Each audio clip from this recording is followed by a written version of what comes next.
Okay, creating the digital image. You guys ready? Over there? All right, so you guys should know a good chunk of this already, because as we become more and more digital, it's kind of hard in the past not to mention the word pixel somewhere, or the word matrix, or field of view, or voxel, or spatial resolution. So you should know a lot of these terms, but at some point everything's always kind of officially in a lecture. So I hope you understand a good portion of this already.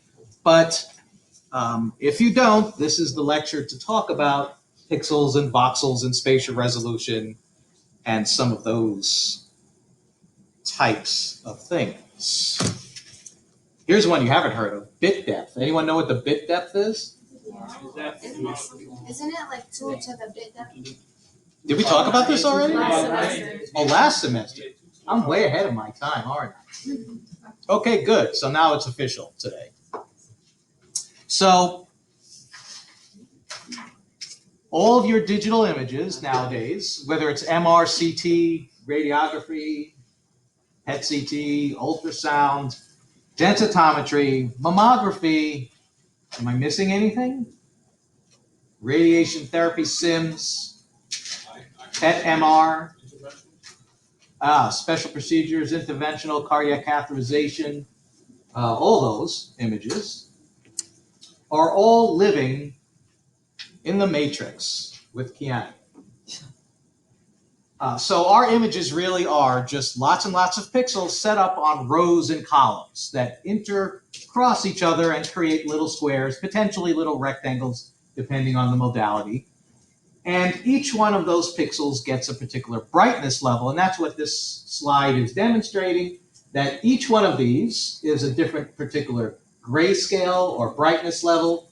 Anyone where the number is the same, like if we find a 4-3 and find another 4-3 in there somewhere, that would mean they have the same brightness value. I mean, this is really an oversimplification because we only have something like 36 pixels in this example. And we're going to have much, much higher matrix sizes. So when we talk about a matrix, we're really just counting how many rows versus how many columns we have. And it's represented by two numbers. You have 512 by 512, or meaning there's 512 rows, 512 columns, for a total of, I don't know how many pixels. How do we figure that out? You have to multiply them together, and then let's do it. If we have a matrix size that says 256 by 256, then we have 65,000 or so pixels. Now, if we switch to a larger matrix, which is the way they say it, we have 512 times 512. So now we went from around 60,000 to 262,000. So lots more pixels.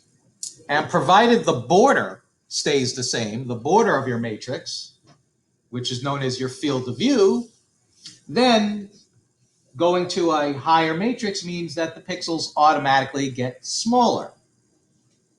So there's some ramifications to this. The good news is you get higher spatial resolution because smaller pixels should be able to demonstrate smaller objects.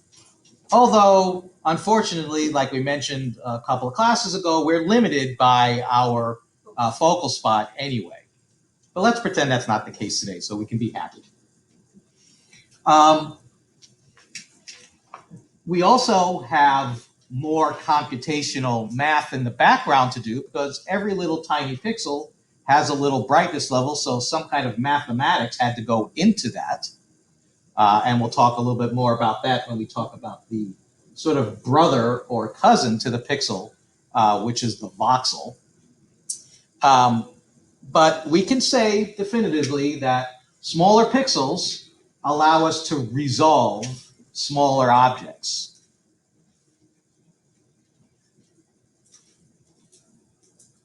Questions? I think we're okay with this, right? Let's continue.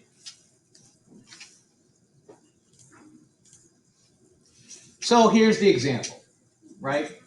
When we have smaller pixels, not only can we resolve smaller objects, but overall our spatial resolution, which can sometimes be defined as the sharpness of the image, in screen film world, which we're no longer talking about too much anymore, and because the registry is not testing on it anymore. It used to be known as detail, but we like the term spatial resolution. So spatial resolution is going to go up when we have a larger matrix, and that's evidenced by actually being able to see what she looks like versus what she looks like after you've had too much to drink.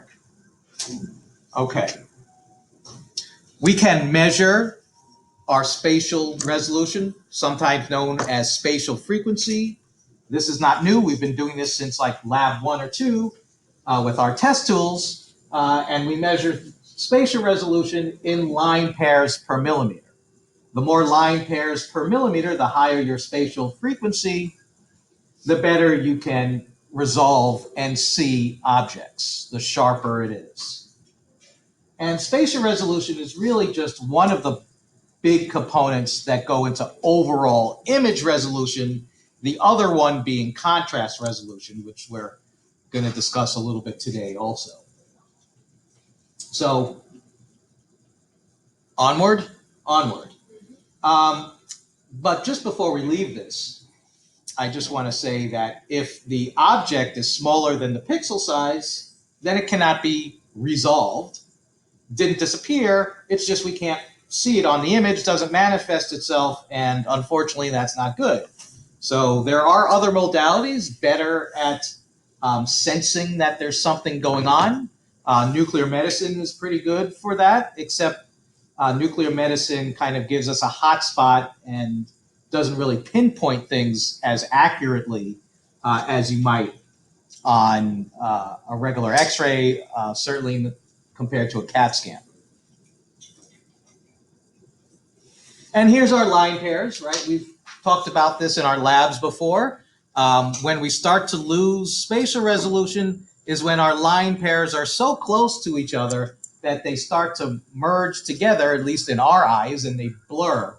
And then you've kind of lost your spatial resolution. Any little object hiding in there can no longer be visualized. Right?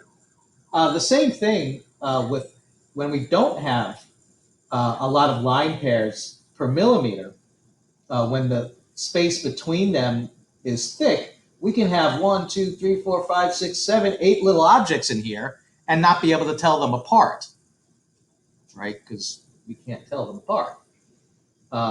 If this gets thinner, like maybe these, or maybe these over here, then the idea is hopefully objects fall into sort of different buckets and then we can resolve them. So modern systems, pretty good, have a spatial resolution of 6 to 8 line pairs per millimeter. And for the record, you need at least 2 pixels to have a line pair. And to be able to know that one's the line and one's the space between the line, they have to have different brightness levels. So you have to have one that's brighter than the other one. That's kind of what this says, right? Having a brighter shade and the other having a darker shade.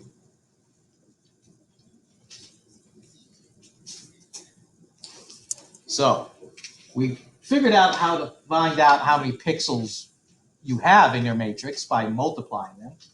What if you want to know how big the actual pixel is, but you're too lazy to look in the manual, so you want to do the math yourself?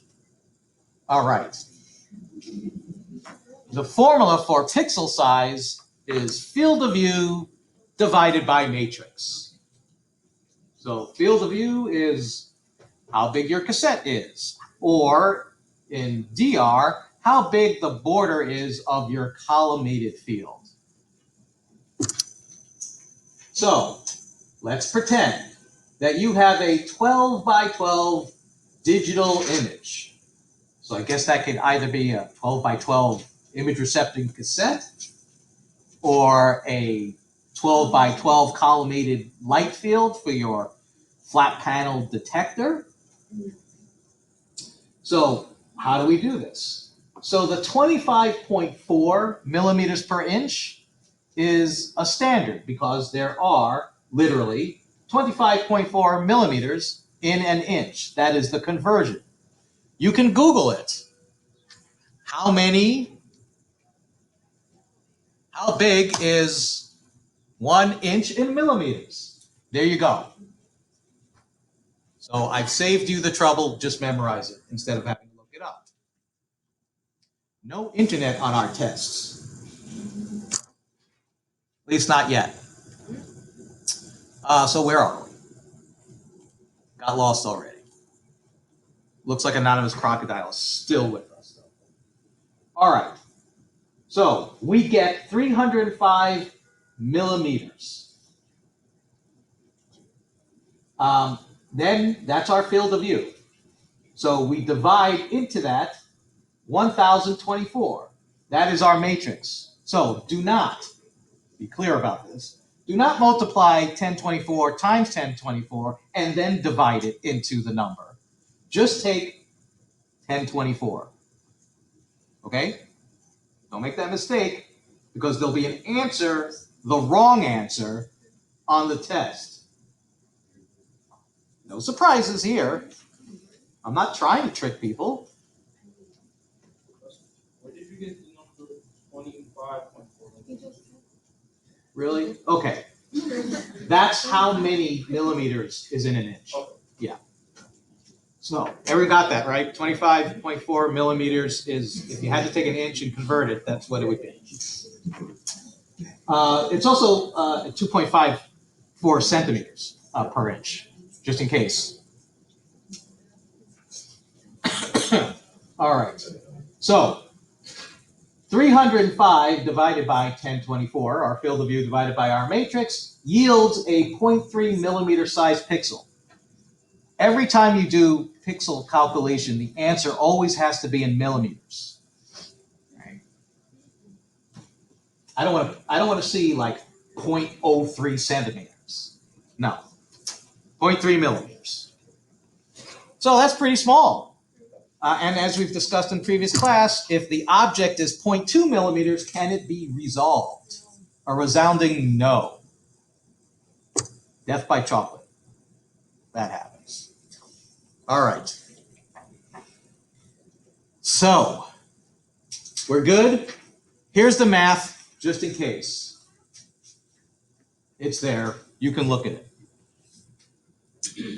Moving on. Spatial frequency. What is the idea behind spatial frequency? What if we want to know how many line pairs per millimeter a particular radiographic system can give us? That'd be nice sometimes. Well, first of all, you need to know what the pixel size is. Hint, hint. This could be a potential two-step problem. Find the pixel size first, i.e. the last couple slides, and then plug it into the spatial frequency formula, which is as follows. Spatial frequency equals 1 over 2 times the pixel size. Not too bad, right? So let's do it. Let's say the pixel size was 0.3, seeing we just did that one. 0.3 times 2 is 0.6. 1 divided by 0.6 is, I don't know, 1 divided by 0.6 is 1.666666, whatever. So let's round this to 1.7. 1.7 what? 1.7 line pairs per millimeter is the spatial frequency capacity of that imaging system that happens to have a pixel size of 0.3. No more coffee for me today. I feel fast.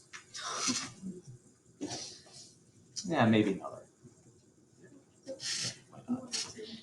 Today is like almost, see, there's a point I don't know, it's usually March, April, where I make this switch from hot to cold coffee, to iced coffee. I almost feel there today. You might need it next week when we do the. Although I see like people on the train, like it could be like January and like freezing and they're drinking iced coffee. I don't understand. But that's okay, I guess. You know, Starbucks can do it. Free advertising, Starbucks, for all you people hitting this on YouTube eventually. Where's my commission? If you listen to Trump, everything in China is great. Starbucks reopened. Okay. Great. I even heard that Corona beer has gone down in profits because people are idiots.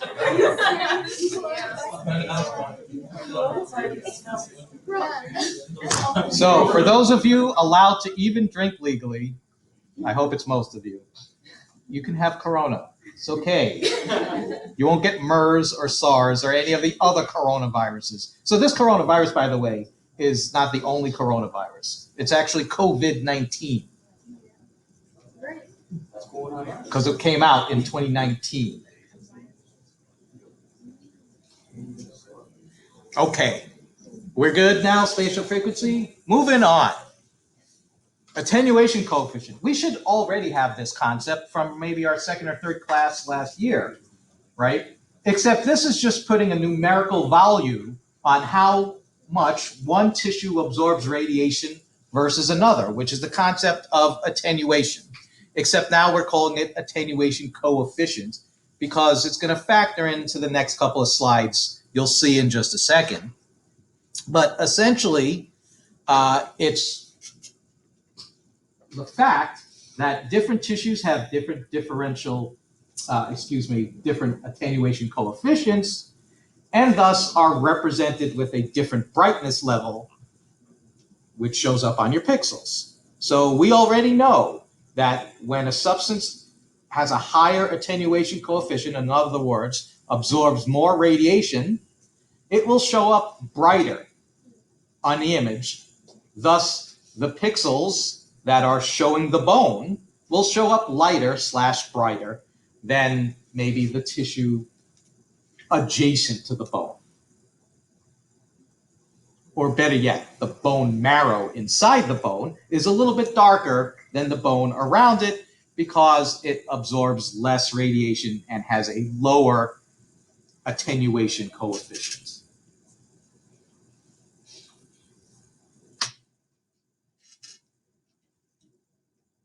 So this slide and this slide are kind of together. Let's do this one first. In fact, let's change it so that it is first.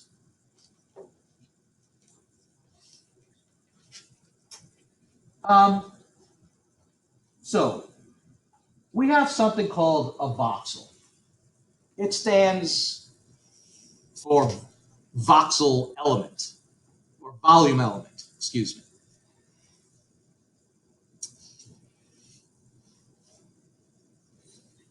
Voxels and pixels stick together. You can't have one without the other. Remember we had 64,000 pixels in a 256, I'm sorry, now, what was it? In a 512, no, not 512, 250, it was 256. So a 256 by 256 matrix had 60-something thousand pixels, which means we have the same number of voxels. The voxel is the element of depth. In CAT scan and MRI, it's actually the slice thickness. It is a cube in many cases, and I often use the analogy that it's kind of like a sugar cube. And if you take that sugar cube, imagine it in your mind, and you're taking the sugar cube and putting it really close up to your eye so that you can't figure out how far it goes, all you see is a square. That's the pixel. So it's kind of like the front of the voxel is the pixel. The pixel is the two-dimensional element because it does have length and width, but the voxel is the third dimension of depth, right? So pixels are X and Y coordinates, and voxels have X, Y, and Z. Now, the voxel is kind of like a bucket. And what ends up in the bucket gets averaged together and ends up being the brightness level that the pixel actually displays. Let's say it another way. Each tissue has a particular attenuation coefficient, kind of a numerical number that talks about how much radiation that particular tissue absorbed. Now imagine you have several, like 10, for instance, tissue types that all get stuck in that one voxel.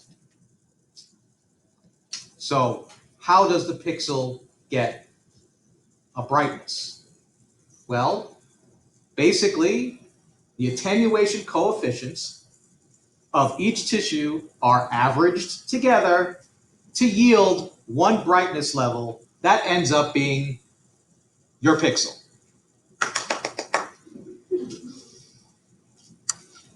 So this can be good and bad sometimes, right? Because you can have an artifact in CAT scan. This is not in the PowerPoint, but I might test on it anyway.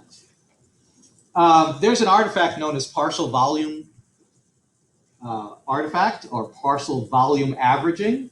It's really cool because check it out. So this is the way it is in theory. It's not always exactly this way. But imagine if you have skull tissue and brain tissue that get stuck in one voxel. So the attenuation for each of those are very different. They're like two extremes. One is soft tissue and the other one's bone, like hard bone. So the pixel brightness is an average of the two, but that brightness level doesn't actually represent either one very well. And that would reduce our contrast overall. And that's known as partial volume imaging. It's kind of like if we had a quiz, maybe I'll do this for fun next week. I'll take the highest grade and I'll take the lowest grade and I'll average those two together and I'll walk into Professor Lespinaz's office and I'll say, here's the class average. And she'll say, what? Because it won't really be representative of the average of the class, right? You know, a better average is with more people in it, more grades. So at the same time, larger voxels, I didn't say this to the last class, so maybe I'll put this recording up versus the other one. Larger voxels generally give you overall brighter images based on having more signal in them. But you run the problem of partial volume artifact. How do we reduce partial volume artifact? Use smaller voxels, which we would get if we had thinner slices. Where do we get thinner slices? In CAT scan and MRI. In X-ray, we have one big giant slice. That's the problem in X-ray. We have, where'd it go? Well, we have something that looks like this. I have a picture somewhere. Oh, it's like this. We get like one big giant voxel in regular X-ray, right? So what that means is we have so many different tissues in there that are all getting averaged together. It might not be as representative as it could be if we were able to kind of like pull out a slice. So when I do an AP abdomen, right, all of this soft tissue is getting smushed together. It's like a big sandwich, like a BLT, bacon, lettuce, tomato. All right. If I want to see the bacon, and I have a smushed together BLT sandwich, like I do in a regular radiograph, not so good. To get a better contrasted view of the bacon, I should be able to just kind of pull a slice out of me, right, and kind of isolate that part of the sandwich. That's what CT and MR can do, and that's why there are much better contrast modalities than X-ray. There are other reasons why they're better. That's one of them. Because they can have nice thinner slices and reduce partial volume averaging and increase contrast at the same time.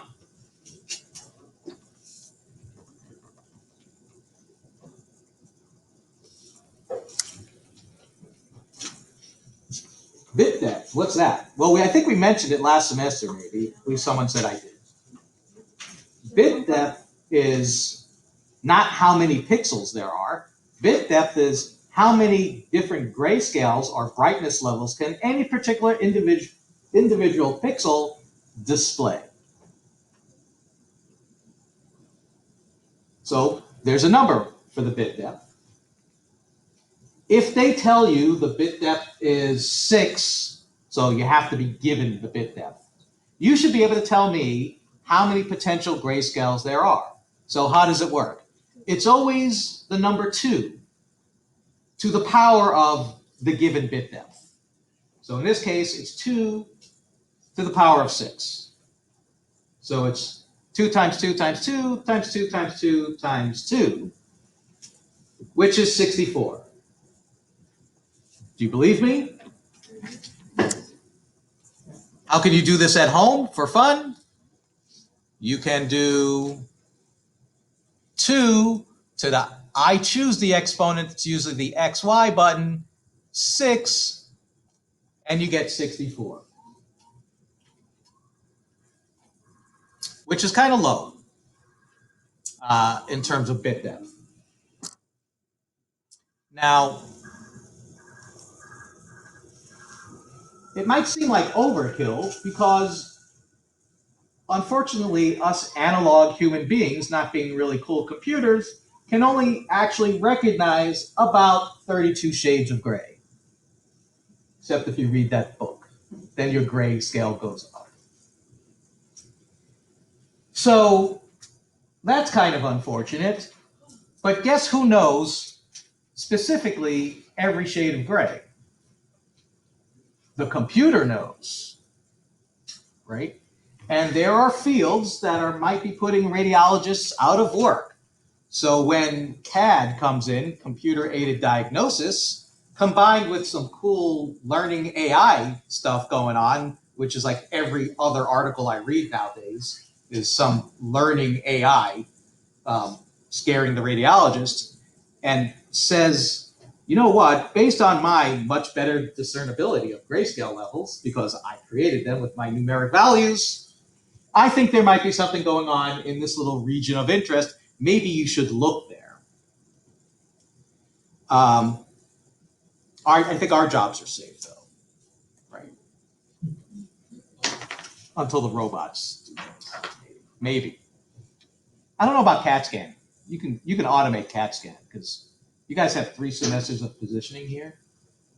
What's the positioning CAT scan? Lay down, don't move. Goes up, goes down. There's a very little thing that you actually have to do for positioning. Make sure the laser light goes to the mid-sagittal plane. So if we have a higher bit depth, we'll get more potential grayscales, and that will increase our low contrast. It'll give us the ability to see more tissues because we have more grayscales to work with. Right. We'll see this when we get to the moth. That's right, I said the moth. It's coming up. You know, little, it's like the evil butterfly. It's also a pretty good podcast if you listen to NPR. So, the dynamic range. We'll get to the moth in a minute. The dynamic range is also related to how many different grayscales or levels of brightness you can have for a particular pixel. But in this case, it takes into consideration lots of different things, not just how cool the pixels are, but the computer system, the reconstructive algorithms, the imaging system, right? It's a much more, I don't know if the word holistic or top level term is. So its bit depth fits in to the overall dynamic range along with other things, kind of like a higher level. So when the dynamic range increases, right, our overall grayscale also increases. I should say potential grayscales that can be attributed to the pixels.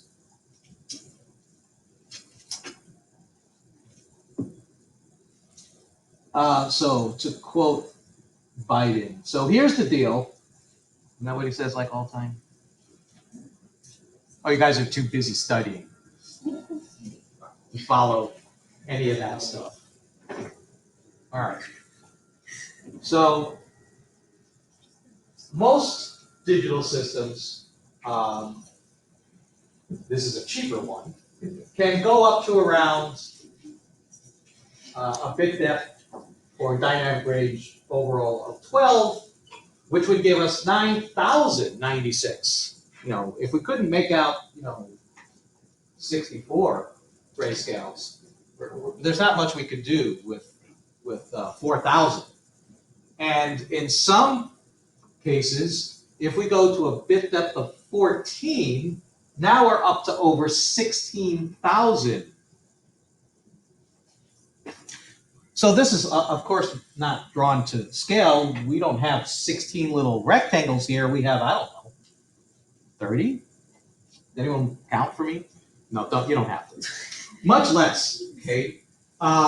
So if we were to have 16,000 separate grayscales and put them all next to each other and fit them onto like a little piece of paper, all we would see is like a sort of a light end that might gradually get darker as you go.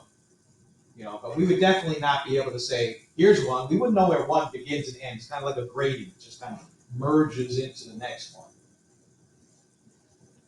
But again, computer knows.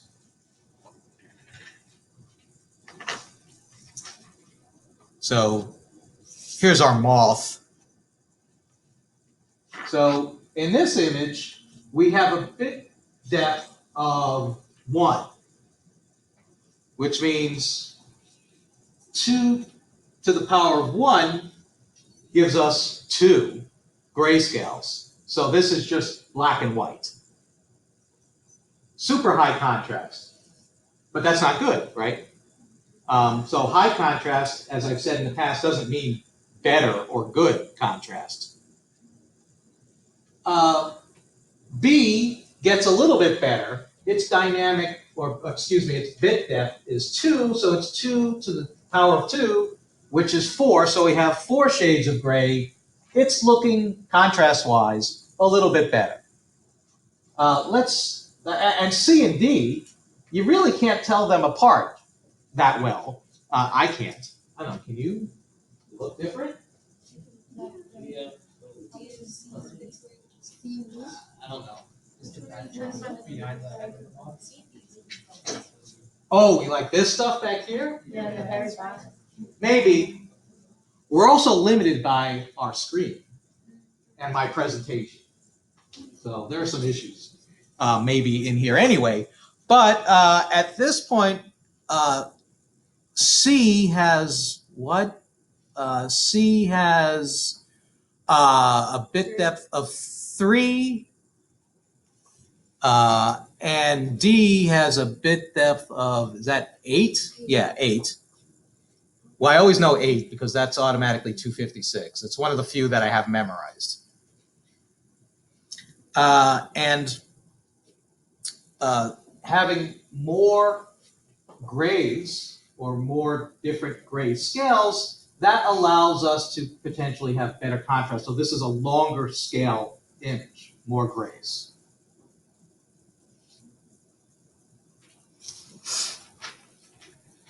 So we haven't discussed this, and I need to spruce this up a little bit and kind of come back to you with an example.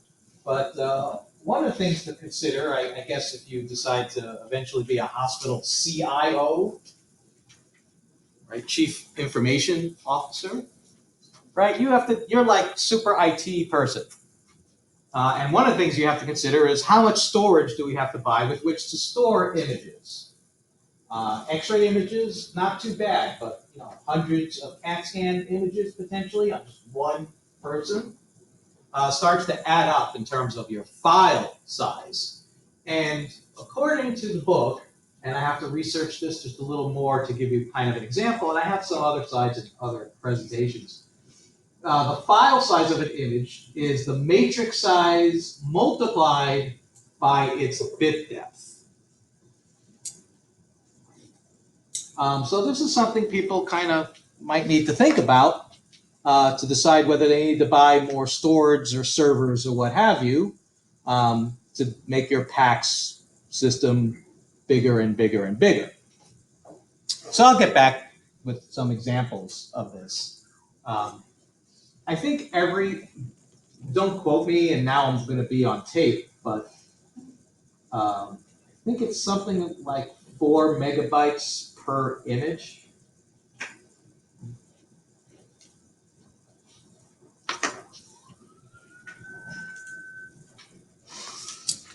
So the problem, again, of regular X-ray is that everything gets squished together because essentially you have one giant voxel. And all the attenuation coefficients in any one of these gets averaged together to then determine what the actual brightness level is of the actual little pixel on top. Your book likes to use green all the time for everything. And this is one of the major reasons why that regular radiography won't give you the same contrast resolution that you get in a CT or an MRI scan.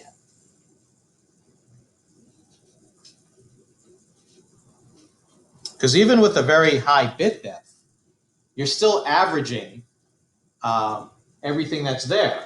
So you'll get a brightness level, lots of potential different kinds of brightness values, but if the average still doesn't really match the reality, then you have a problem.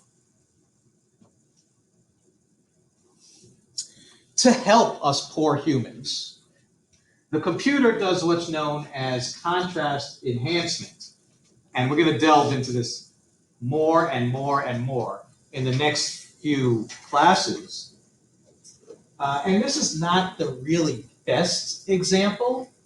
So A is attempting to show you a representation of the true contrast of several pixels, 4 pixels. And I think we're all pretty good. I think we can tell that the one in the left corner is black and the others are gray. But go with me on this, because this is what's in the book. The one on the right is saying, well, I'm going to make it much more obvious to the person looking at the image. So I'm going to take those grayscale, these 3 pixels, and just make them brighter so that you can really tell the difference. You may have seen this happen if you're looking at room 2, right, the one that's now on the floor.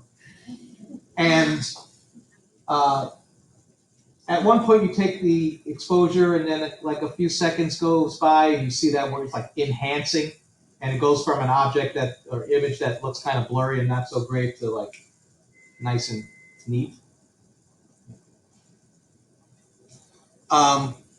So this is helpful, right? And we're getting better at distinguishing contrast between different tissues. We're getting as low as around 1%, which sounds really good, but if we can get to a point where we can see a difference that's only different by 1/10 of 1%, then it would be 10 times better. So even though that seems like a nice low number, there's room, plenty of room for contrast to get better. Because remember, let's say that these were actually 3 different tissues, and one of them is the pathology. In that scenario, you wouldn't know which one. You wouldn't even think there's pathology, perhaps. Or you could be wrong and think it's all pathology, and then maybe cut out more out of the patient than you needed to. That's not good either. Maybe I'm just morbid today. So the fact that we can do any kind of contrast enhancement is really the major move from going from film to a digital world, right? In lab, we talked about film having a slightly higher spatial resolution. We weren't able to do it. I kind of talked about it. But because we can really have a great control and manipulation over our contrast is why we're doing digital radiography now. I mean, there are other reasons like storage, right? Like, a warehouse full of plastic is a lot more expensive to maintain than some hard drives. So there are some other reasons. So related to contrast enhancement, how does it know what type of enhancement to do? So we've been choosing our procedural algorithms, right? Like when you do a hand, you choose a hand. When you do a chest, you're supposed to choose a chest. That's because each one of these is linked to a little bit of math, right? Each one is linked to an algorithm, which is a set of instructions to get from A to B. And essentially, each procedural algorithm, and this will be gone over more in subsequent classes, is linked to what's known as a histogram. And a histogram is essentially saying, this is what I think your image should look like. This is the type of contrast that we want your image to look like. And the computer will process your raw data, and then it'll look at the histogram that you picked because you chose the right part for the actual part you're doing, and say, I'm going to make your contrast look like this. It's not always perfect. This is why technologists like to tweak it themselves a little bit and move things around and window and level, which we'll talk about next. And we're going to see how choosing the incorrect algorithm will have an effect on your image, generally bad. Although I've heard stories like the images seem to look good when I choose ribs, even though I'm doing like a toe.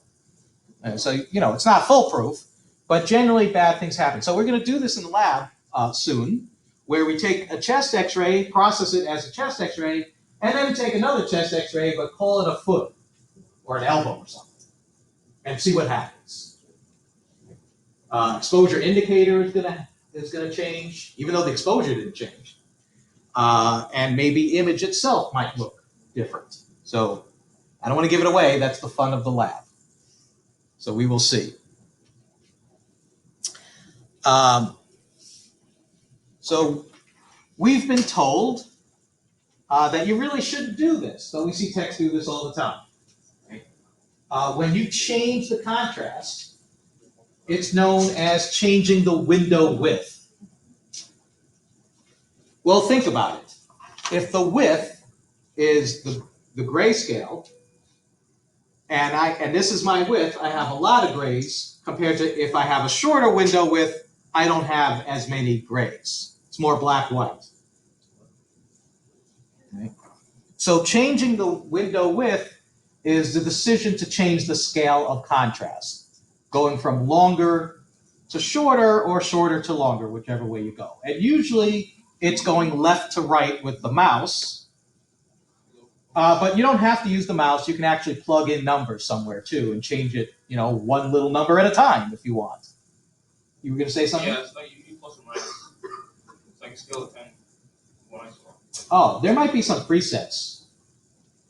In CAT scan, they have presets and they call them, there's a bone window and there's a lung window, and it automatically changes to demonstrate certain things. right? But without getting into too much detail, right?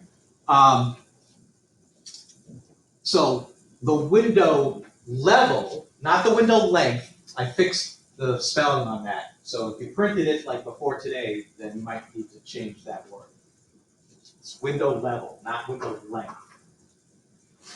The window level changes the brightness of the image.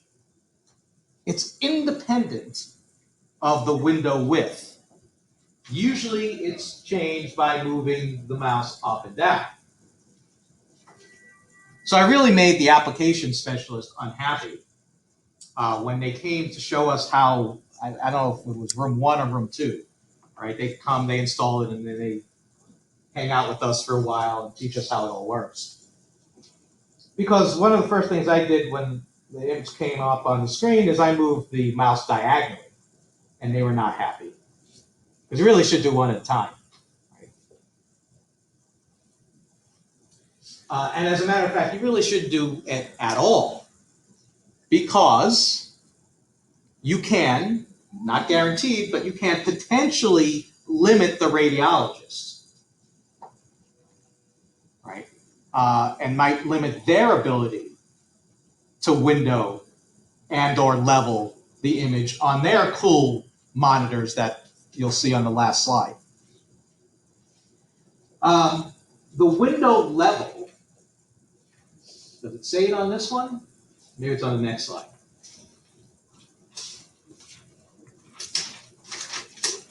The window level is the center of your window width.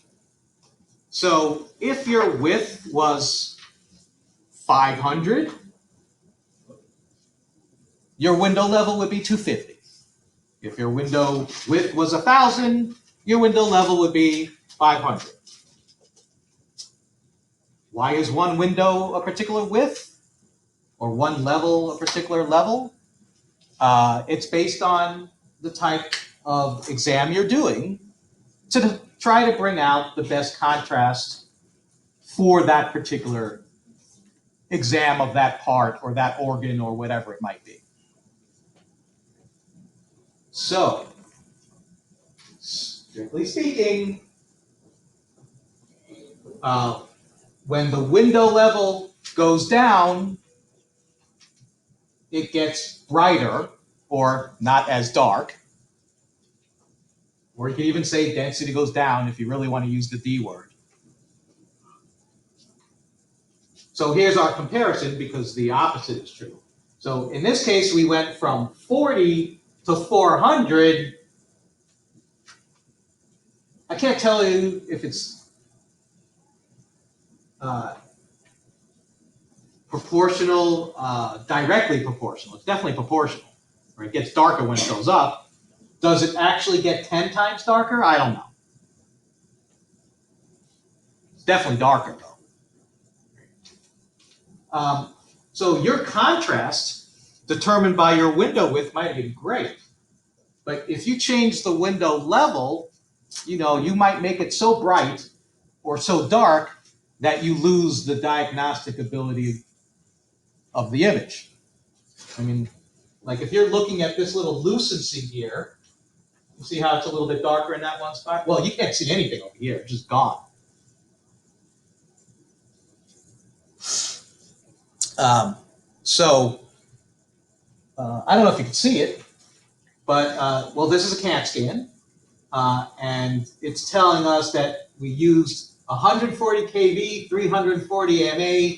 It was a head CT, slices are 3 millimeters each. There was no tilt on the gantry. Not sure what this is, but here's our window width and window level listed. And these are the same slices, posterior, 121, and all they did was change the levels on that. See, this one was 40, and this one was 400 with the same width. If you thought there was a lot of DICOM information on your regular X-ray, some of you in here, were you guys with me when we opened up the DICOM and got that long list of stuff? Yeah, CT is even more insane, right? Because there's other things to think about. So the radiologists get much, much nicer monitors than we do. The thing that I always think about is the playing field used to be a little bit even when the piece of plastic that came out of the automatic processor from using something in the darkroom, the image that came out of there, we saw it and they saw the exact same image. Now we see things on our Fisher-Price monitors, and it's just not going to look as good as what they see, right? I mean, you might have a PACS monitor, right, but they have a workstation. So I mentioned 2 occupations today. One, I'll mention the second one in a second. So I didn't mention it. I'll mention it in a second. First one is the application specialist came to visit us. You know who makes good application specialists? X-ray techs. What do? No pressure because the sale has been made. So equipment is purchased by an entity, doctor's office, hospital, us maybe, and that person comes and shows you how it works. So they go from place to place and they demo the machine and show you how it works and answer your questions and all this kind of stuff. Kind of cool job. Right?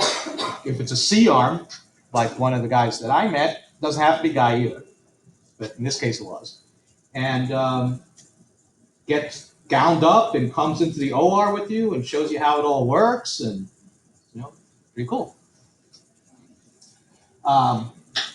What's the second one? Who's the person that takes care of all this stuff? Who's the person that trains the radiologist on how to use the dictation system?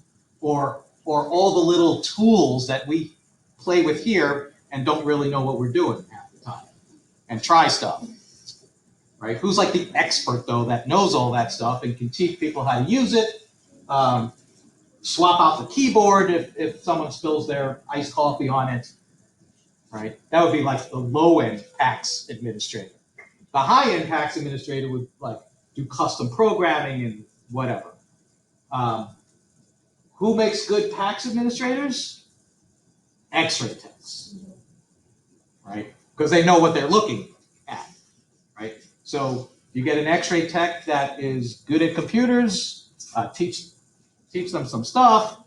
There's even a certification that you could get by passing what's known as the CLIP, CIIP exam that you can add on to your RT.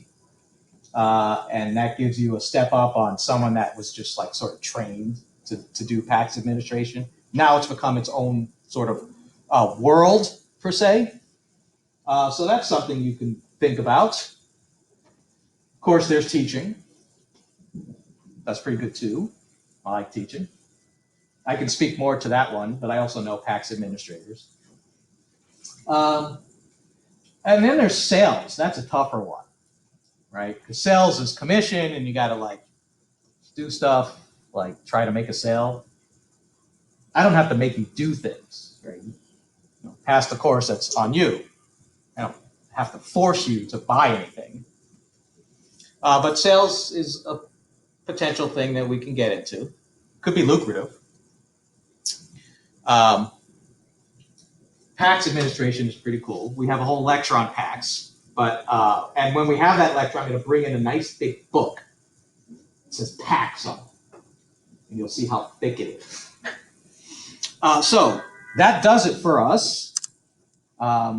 Enjoy some weather if you don't have anything else to do today. Study for our quiz. Don't hurt anyone tomorrow. Yeah. Wear gloves, wash your hands often. Oh, why don't you tell me? Sure, we'll do that. So let me stop this before I say something I